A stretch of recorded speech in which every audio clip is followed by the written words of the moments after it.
Praise God. Salamat kaayo. Welcome to our 2024 Northern Mindanao G12 Regional Conference. Grabe. Every time na natin conference, problema yung kaayo. Ang atong problema,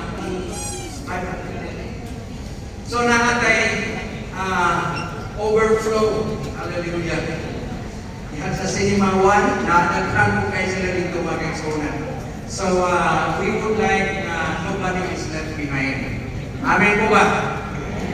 Sayawa sa paniguro ng maundang tayo suon. Hallelujah. Kung kay iyak ini sa Ginoo, magkapadayon yun. We will continue to win souls and make disciples. Amen. Palakpakan nato si Lord. Okay. I'll be talking about the great harvest because this is our theme ini nga tungig mga kaigsuonan. Ang atong mga theme ginabasi kini dito sa Bogota, Colombia kung sa ilang team dito. And ang atong theme is the great harvest. Everybody say the great harvest. The great harvest. Murag wa may sobrang ta pa din ni kontrol niya murag kailan man to kabuok singgit tanan me the great harvest 1 2 3. The great harvest. It's harvest time. What time is it? Harvest time. Let's open our Bibles to Luke chapter 10, verse 2. And he said to them, the harvest is truly great, but the laborers are few. Therefore pray the Lord of the harvest to send out laborers into his harvest. Ang Diyos magapanalangin sa iyang mga pulong. Let's pray. Father God, I pray that you will bless the word na amo karong pamatian, panalanginin Ginoo ang natagusan ni adinhi, panalanginin ang matag speaker. Lord, dinhi sa Grand Auditorium, umpisan pa dito sa among extension na overflow sa Cinema 1, the same spirit nga mulihok dinhi maubod ang mulihok dito. Lord, we also pray for Bishop Oriel, who is still on his way. Dinhi sa Cagayan de Oro, I pray that you will cover him with your precious blood.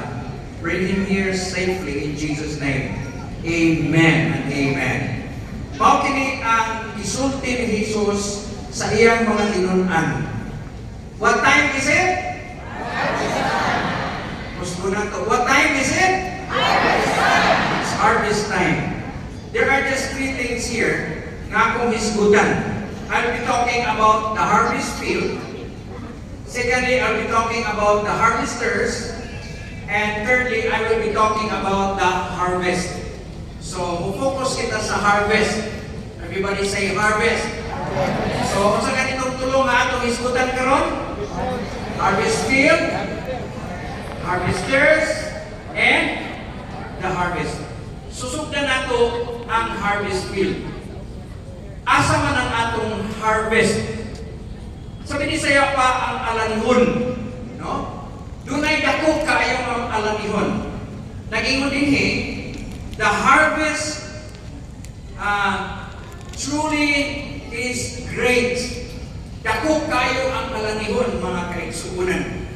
So mo ni gusto nato nga masabtan karon nga the harvest field ang alanihon dako. Everybody say dako.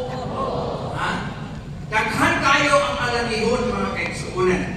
Kung asa man ang atong harvest field, actually this is our mission field. Kung asa ka man ibutan sa Ginoo, kung asa ka nga probinsya, kung asa ka nga lungsod, kung asa ka nga syudad, that is your harvest field. And let me tell you, there is no problem with the harvest. Walay problema sa harvest. Ha? Dako kayo ang alanihon. Si Jesus mismo nag-ingon, truly, sa tinun-anay lang, dako kayo ang alanihon, mga kaigsuonan. So, gusto na ko nga ibutan kini, nga usahay man gud kita, kampante na lang. Daghan naman ni kaayo. Puno na ni kaayo. Bisan gani mo inuta, lipuan na gud mi. We are now by the thousands. Let me tell you, ayaw tanawa kung unsa ang naa sa sulod, tanawa kung unsa ang naa sa gawas. Amen po ba? You know, according to statistics, the Philippines, ang population karon sa Pilipinas is 119 million. Kung matod pa nila sa update, 120 na na. Kusog kayo mga anak. Kusog kayo mo multiply ang mga Pilipino. Di ba? Okay? But there are 91,000 evangelical churches all over the Philippines. Okay? And there are 14 million evangelical Christians. You might say, makaingon niya rin ka maayod, ka naman binigay ka. 14 milyones na kumta ng mga born-again evangelical Bible-believing Christians. However, mga kaigsuunan, kung atong ikumparar ka na sa harvest field, dako kaayo. Tungod kay bisan tuod nga ang Pilipinas, gitawag ko the only Christian nation in Asia. Pero sa tinud-an lang, ang atong Kristyanismo dinhi utok lang sa relihiyon.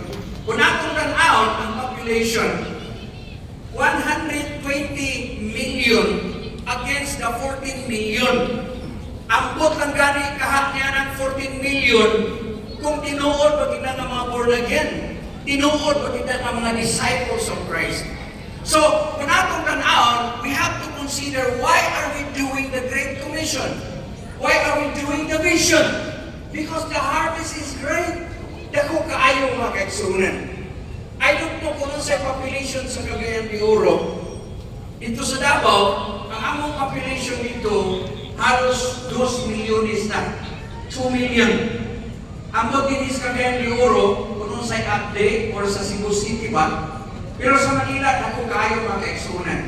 However, kung atong tan-awon, ang average Christian church, an average evangelical church, gikan sa 50 na to sa 75. Gunaan na sa mga rural and urban areas. Pero sa mga rural, naara sa 40 na to sa 50 ka mga libro. That is why, naman ko'y nag-ingon ako nga, Bishop Curly, dili man tingali importante nga panaghanay. Di man ta panaghanay. Mo nang ilang akusasyon sa ato ng mga G12 practitioners kay dili kayo kuno tag numero. Kay Ginoo kuno dili man interesado sa numero. Ako siyang ingnan kung dili pa interesado ang Ginoo sa numero, di na lang niya ibutang ka ng book of Numbers diha sa Bible. Amen? Okay. Well, we are not interested sa numero mga kaigsuunan. Pero ingon mo siya, Pastor, ang akong grace, utok ragin ko sa 50. Mo nang akong kuling. Ikaw, kalibuan naman ang imong simbahan. Libo-libo na ang membro, mega church na ka. Pero, mo tingnan na imong grace. Mo nang imong tawag. Pero ako, dinhira ko gitawag sa Ginoo, tag 50 ra. Di ba mutanan ako siya, Pastor? Mutanan ako sa imo, pila may population sa imong lungsod. Naman siya sa lungsod, hindi kaya kong kalungsod. Pingon siya, ang mga butante ni Pastor, mga at least mga 500,000, no? Butante rin na ha, wapay labot. So, tingali mo abot na o 1 million ang population. Ingko, Pastor, sa atong paniay, tungod kay kutob ka sa 50, dili na ka magwani. Kay mora mo na imong gasa. Pasagda na lang nato ning pila ka libot, hundreds of thousands of people, malaglag. Nag-ingon ng balang kasulatan, God is not willing that any should perish. Mao na mga kaigsuunan, ako kamong sultihan, we cannot afford to have a small church. Why? Because the harvest is great. Hallelujah. Nasabtan ninyo na? Kini ato, hindi man ta panaghanay kung kinsay daghang membro, daghang ako kay congregation. Ang atong giapter din kay dako pa kaayo ang harvest. Dako pa kaayo ang atong excuse me. Dako kaayo ang harvest mga kaigsuunan. And we cannot afford, no? Nga magtutinto ra ta mga igsuon. Amen. Okay. pa sa Juan Kapitulo 4, versikulo 35. Do you not say, 4 months more, and then the harvest? I tell you, open your eyes. Everybody say, open your eyes. King James Version nag-ingon, lift up your eyes. Iyahat ang inyong mga mata. And I believe this is the challenge for every believer, every pastor, every disciple, every leader, to lift up our eyes tungkol kay kadaghanan nato ang atong mga mata diha na sa atong kongregasyon. Malipay na ta, halang punuan na namo ron, oy, puno na may kaayo. Puno lagi kay napuno ra mo po kabuok ang capacity sa imong simbahan. Ha? Bisan pa tingali, usa ka libo ka na. Lift up your eyes. Everybody shout, lift up your eyes. In other words, stop focusing on the four corners of your church. Tungod kay tanawa, lift up your eyes and nag-ingon dinhi, look at the harvest field. Tanawa ang umahan. They are ripe for harvest. Unsa gani? Ripe. Everybody say ripe. Hinog na. Kung imong tan-aw na mga kaigsuunan, kung imo nang hunahunaon, being ripe, no? Nga maghinog. That means urgency. Naman tingali mga mag-uuma dinhi. Kung ikaw mag-uuma, naghagok kag maayo, sa diha nga mahinog na gani ang alanihon, you cannot afford to delay or else malata, madunot, masayang ang imong investment sa imong pagtanom. And you know, brothers and sisters, kanang harvest of souls, gigastuhan ng maayo sa tag-iya sa uma. Isa may tag-iya sa huma. Who is the Lord of the harvest? It's the Holy Spirit. It's God, Jesus Christ Himself, o iyang gigastuhan sa iyang hamili nga dugo. O 2,000 years after naa ang umahan, and it is ripe for harvest. Hinog na kaayo. Ang uban man po nato, ang maghuwat sa ako kung mahinog na gina siya. Kung ready na siya, kanang akong silingan, kung ready na diha na nakong shiran sa pulong sa Ginoo. Let me tell you, the harvest is ripe. Inay mong katupan, huy, hinog na ang kalanihon. Kaya alangan na, kanang ang akong shiran, kanang hinog na yung kayo ba? Kaya kanang di pa rin. Manguha na sila, magpilosopoy na. Let me tell you, kini akong ako, anak ni Joel, si Jaden. He is 12 years old. No? 30 na siya karon. No? Ulitaw na. Gusto ganin siya na himong NBA player. Hindi ko ay nalagay pang ambition na. Anyway, kini akong kids church, so kini mga teens pa, naking teacher. Every afternoon sa Sunday, nag-reach out na sila. Wato na sila sa Rizal Park, niya maghimo na sila one verse evangelism. Inatrain na mo nga mo na yung people, ang mga gikan sa mga bata na to share the gospel.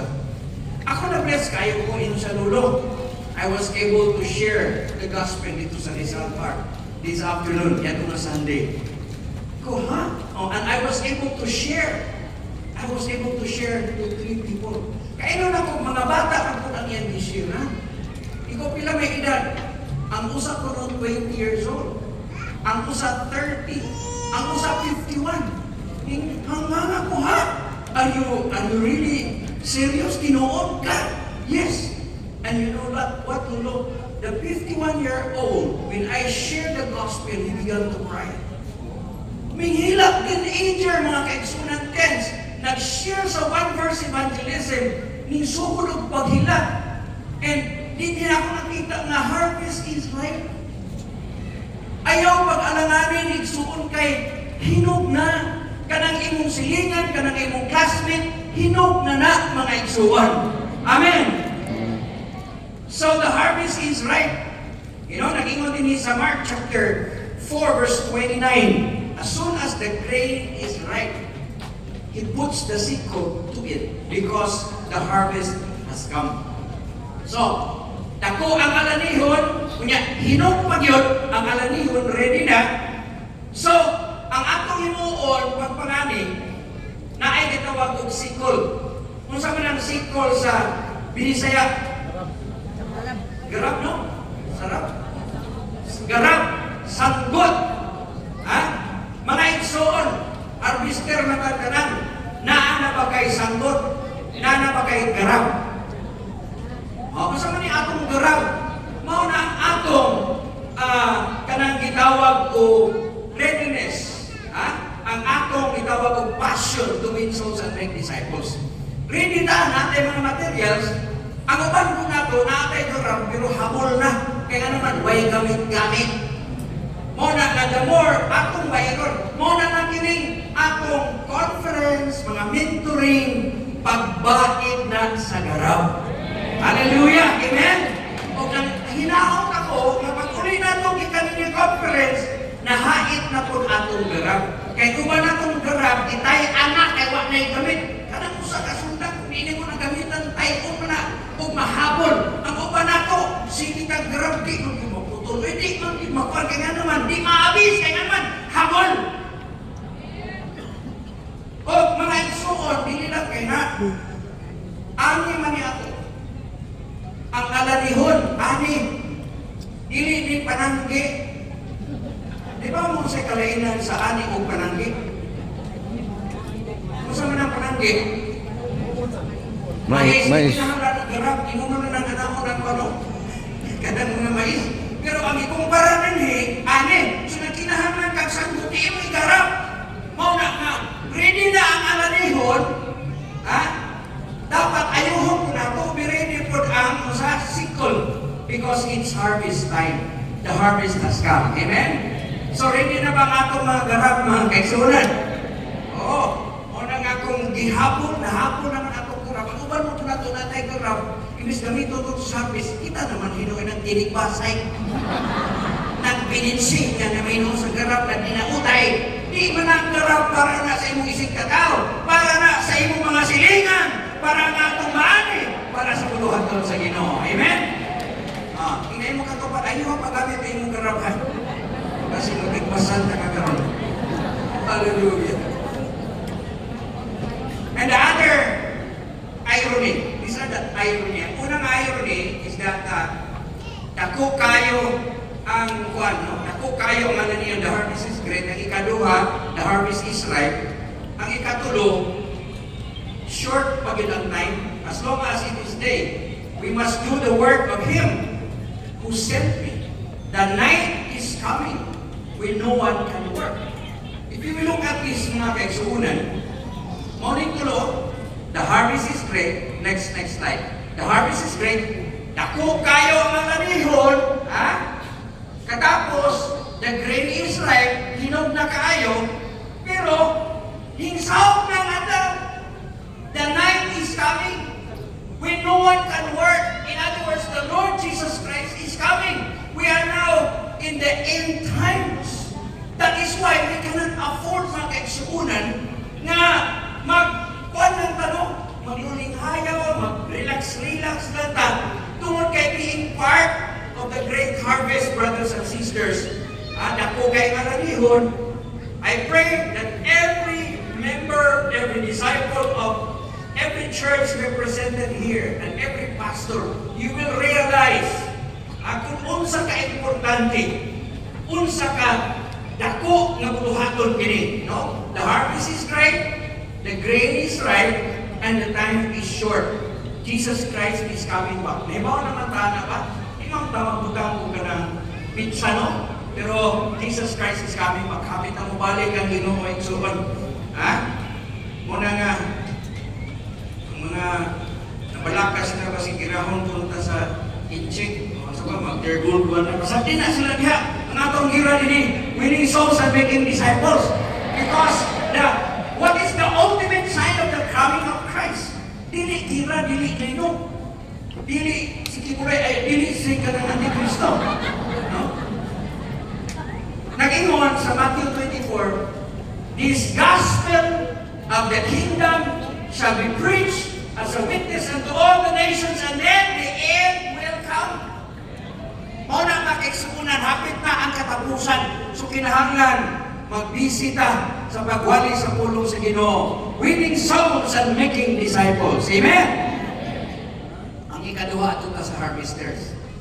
Mo niya ang nakapait. Ha? Dakok na ang alanihon, hinog na ang alanihon, wa maging time sa pagpangani, karon ang mang-aani, few. The laborers are few. Then he said to them, the harvest truly is great, but the laborers are few. Mo na yung problema. Kaniadto, kini nga verse, applicable kay ni sa ako kaniadto ba?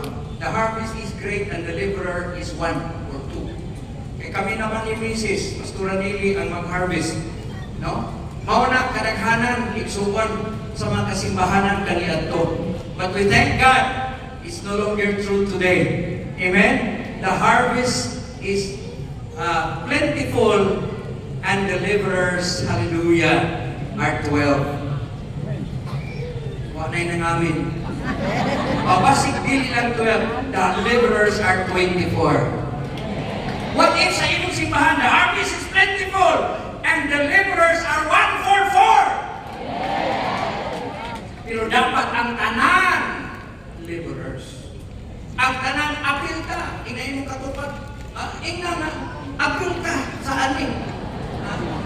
Kitang tanan mamumuo. So we cannot afford to just sit down. So diha sa simbahan igsuon ang mga laborers naa sa simbahan. Ikaw mismo laborer ka. Amen? So nag-ingon siya, pray therefore that the Lord of the harvest to send forth laborers into His harvest field. So ang atong himuon, tungkol kay kulang ang mag-aani, mag-ampo ta. Kinsay willing mo ampo? Kung naibaw ka, this is the only prayer request in Jesus Christ. Wa siya mag-prayer request na mag-ampo mo kay Urag, ihilantan mo. Mag-ampo mo kay na problema ko ni akong basta pa maning akong satanas na yawa na kuwan, kininisipulo. Iampo ko, hatagan ko Kristo kung saan siya magpatay. Magpatay pag sinipin. Ang prayer request ni Kristo, wa siya may iampo ko, kaya nag-listen na akong ministry karon. Wa na may irinta. Ang prayer request ni Ginoong Kristo, maurang ini ang prayer request. Pray therefore that the Lord of the harvest to send forth laborers. Mo niyang concern nga dunay mga mamumuo na ipadala sa Ginoo. So, do you want to pray the prayer request of Jesus Christ? Mo niyang atong mong na prayer request, na ako'y prayer request, na ako'y problema, na ako'y utang, na mabayaran, na ako'y prayer request, na ako'y kanang mga prayer request, unspoken request. Ano unspoken mo, gina? Pero si Ginoong Kristo dili unspoken. Pray that the Lord of the harvest to send forth laborers. Mangutana ko sa inyo mga pastor, pila ka mo kang imong disciples, pila ka mo member nimo, mauna ang labor force. Kana sila mga laborers na. Wala na namin ay. Kitang tanan mga laborers na, amen? Pero, ang uban na ito ang makarealize, so kinahanglan nga mudaghan pa ang laborers. So kinsa may willing nga moampo nga magpadala ang Diyos og mga laborers, pataas ang kamapit. Taas. Pataas kita Ginoo. Kadtong tanan ang pataas, ba mo kisay mo tubag na pag-ampo, ikaw ra mismo. Kaysa diha nga ang Diyos ning-ingon kang Isaiah, whom shall I send and who will go for us? Ingon siya, here I am, send me. The only answer ang makatubag, diba? Ang atong mga pag-ampo ang makatubag si Jesus, ang makatubag ang Diyos. Ang makatubag ini nga pag-ampo, ikaw. Hindi mo katubag, tubag ka ang pag-ampo sa Ginoo. Tubag ka na itaw, tubag ka na ang Ginoo. Kung saan mo rin mo magtubag, here I am, send me. Hindi kayo man, here am I, send her. Send him her. Dili, ha? Kinahanglan na whenever you ask God, the Lord, send for are willing to say, Lord, here I am. Amen? Palakpakan nato si Lord. Nakay mga laborers din mga kaigsunan. Hallelujah, dako kayong trabaho. Batod pa sa reklamo. Grabe ng Pilipinas, publiko kayo. Ha? Unang kapulan ng mga to, kaya wala may trabaho. Daghan sa to ay trabaho.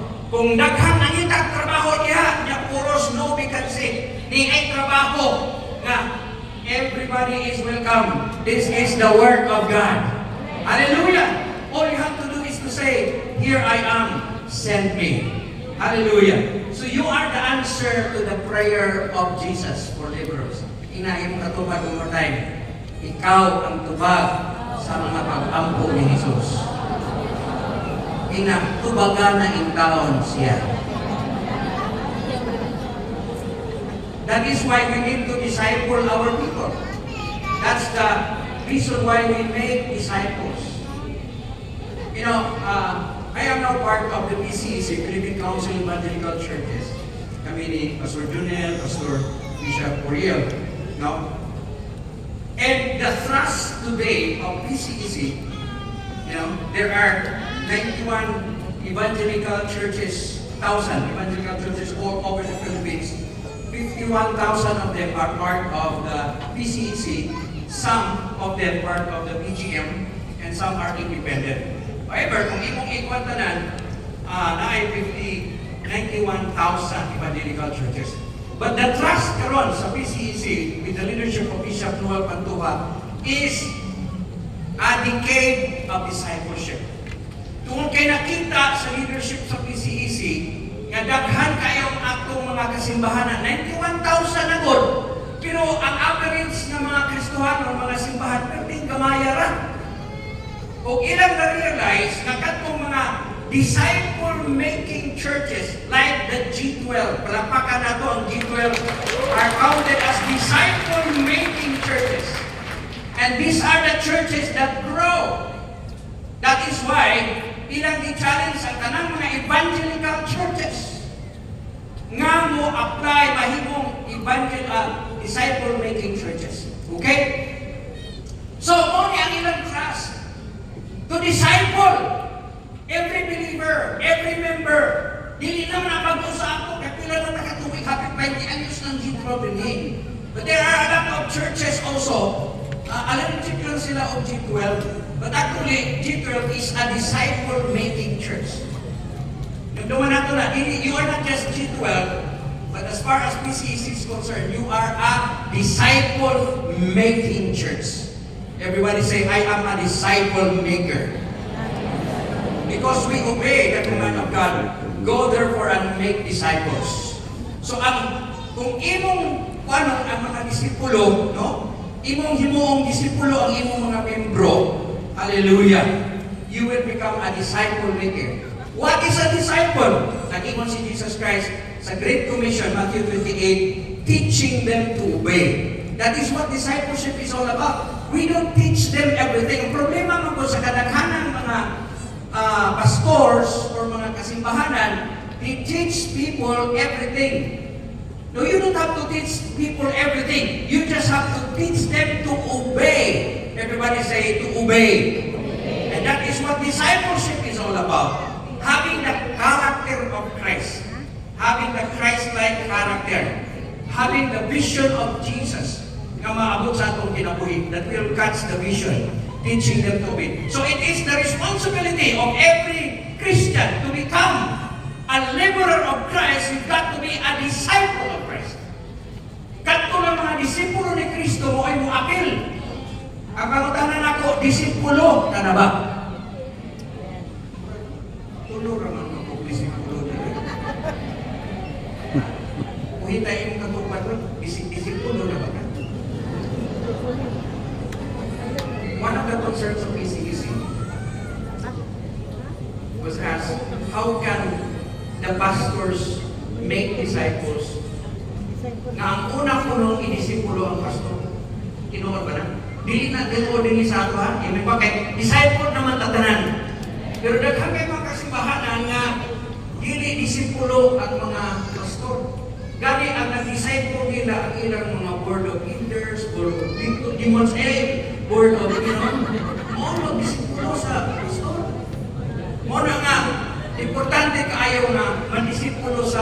pastor. So, kamo mga pastor, I challenge you. Mang-disipulo ta. Nang-disipulo naman tato ng Bruno. Mang-disipulo na po tapo mga pastors. Let's disciple other pastors. Amen? So that they can make disciples. Okay, that's the harvesters. We equip them. Muna ato pa, naman ta. Naatay process. Win, consolidate, disciple, and send.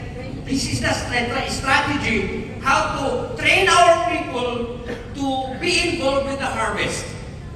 Okay, ato na ta sa harvest. Okay? So ganito muna, harvest field.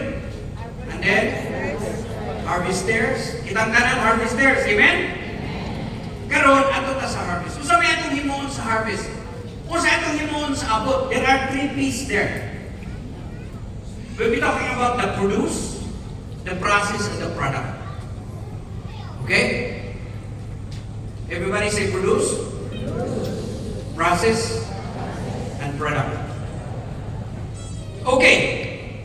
Nagingon din the winnowing, Matthew 3:12, the winnowing fork is in his hand, and he will clear the threshing floor and the gathering wheat into the barn, and burning up the chaff with unquenchable fire.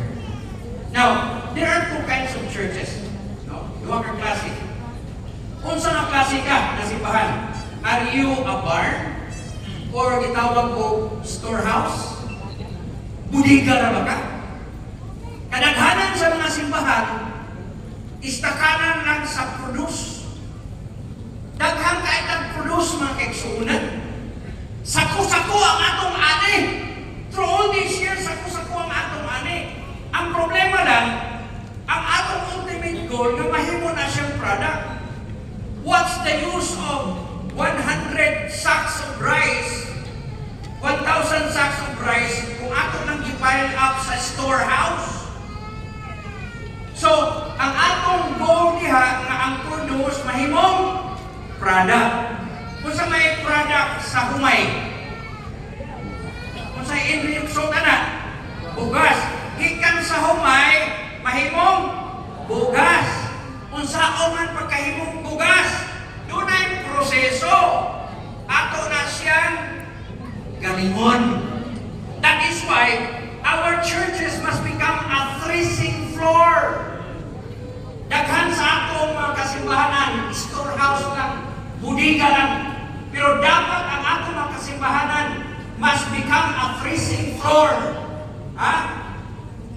Madugo yan mga kapatid. Because, you know, di sa may mga mag-uman din, di ba mata? No?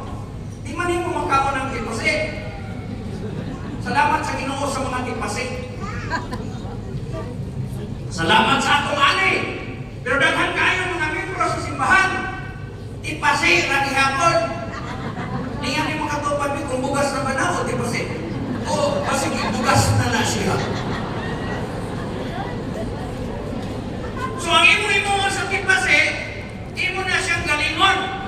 Now, ang kinaraan na style, ang gamit niya naka-process, o saman, lubog. Lubkon, di ba? Yung lubkon na isunin. So, unang wato ka ni bukid ka mga tribo.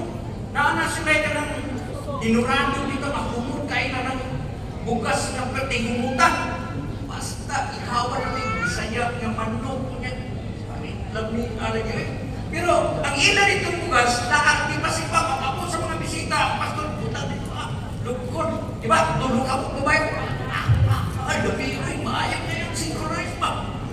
Nga naman, ilubog. Kung sa'y purpose sa lubog, dauton ang bugas, hindi. Aron na mahimong bugas. Ang uban sa inyo na kinahanglan paglubog.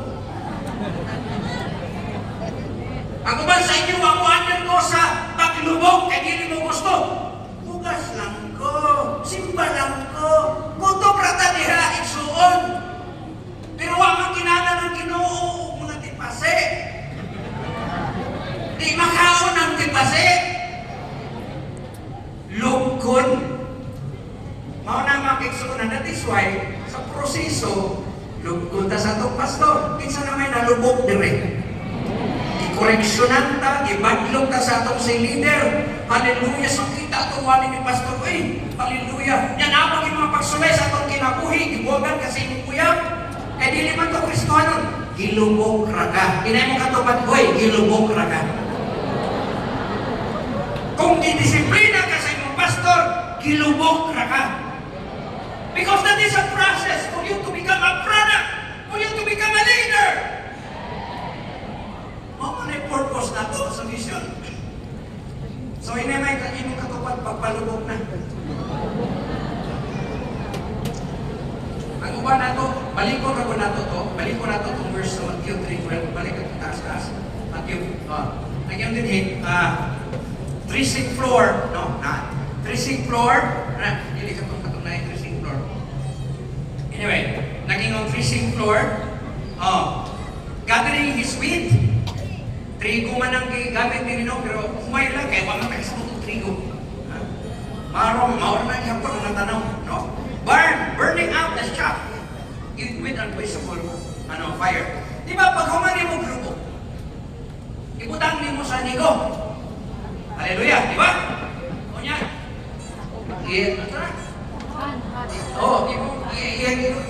Ayakon. Ayakon na siya. O yung tanaw sa naman ni Pastor, buk-buk na umayot karong di ayat. Kung sa may tuyo, anak, para mabalin ang mga dahon. Kaya kuman sa inyo, nag-under muna sa process.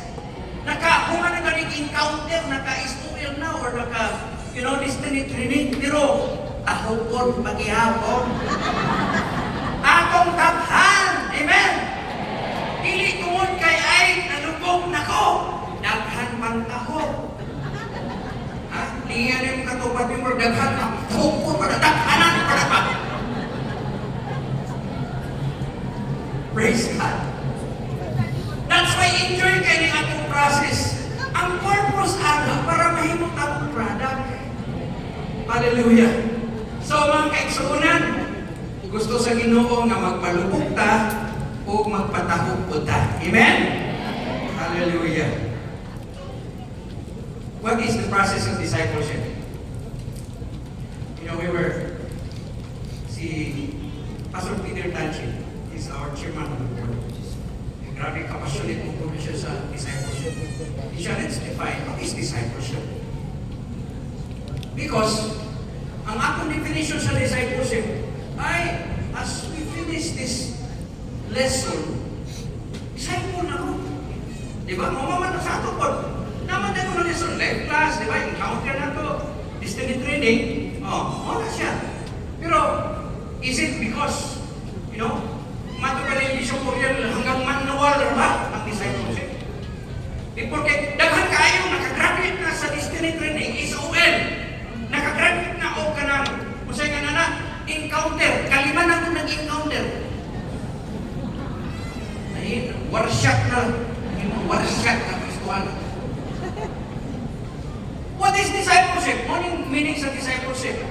Discipleship is the process of bringing people into the right relationship with God, developing them into full maturity in Christ through intentional strategy.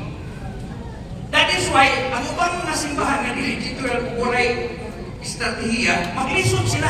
Kaya wala man sila intentional strategy. And we know what is our strategy. Win, consolidate, disciple, and set. And it is intentional. Kung sabi ni Isaiah, intentional. Tinuyuan. Dili sulagma na nakagraduate ka. Dili sulagma na naka-encounter ka. Imong tuyoon. Muna ka. Dili sulagma nga niya ka din nakate. Kaya naman, gituyo nimo. Ginuyuan nimo. Amen? Intentional strategy that they might multiply this process to others. So mauna siya mga kaigsuunan ang discipleship. Kung sa ganito ang harvest, doon ay tulo kapi. Produce, process, product. Asa naman kakaroon? Daghan kayo sa ato, dugay na nanalagan sa Ginoo. 20 anyos na sa simbahan, pero umay ra gihapon. Hallelujah. Salamat sa Ginoo nga mahimo na tang bugas. Amen. Dili tahupon. Kung na may tahop pa na bilin, magpaayag ta, mga kaigsuunan. There's a saying here, discipleship without disciple making is incomplete. Disciple making without discipleship is incomplete. Discipleship and disciple making is a complete task of a disciple making church. Klaro mo na ito na ha? Because daghan kaayong naghimong discipleship. You know, the strategy of G12 is discipleship. Pero kung hanggang discipleship lang ka, sige lang kagparinig, pero wala disciple making, wala kung mag-multiply, it's incomplete. Pinanaw ko yung mga sige lang disciple making, hala, magwinta, daghan kayong gidala. Pero ang nag-discipleship making, di po disipulo, ang iyan nadala na mag-slide na tungod niya. That is why this is a complete process of a disciple making. So, I would like you to understand na all G12 are disciple making churches. Pero hindi lang hanggang discipleship lang na process, kinahanglan disciple making din. Amen? Go therefore and make disciples. Hallelujah. Palagpakan nato si Lord, mga kaisulan. Praise God. Let me end with this verse, John chapter 4, verse 36. The harvesters are paid good wages. Hallelujah. Kinsay gusto nga makadawat o good wages. And the fruit they harvest is people brought into eternal life. Wow, salamat sa Ginoo. Dili sayang diay ang atong pag-harvest with this great harvest. Atong gidala ang mga tao. Hallelujah. Amen?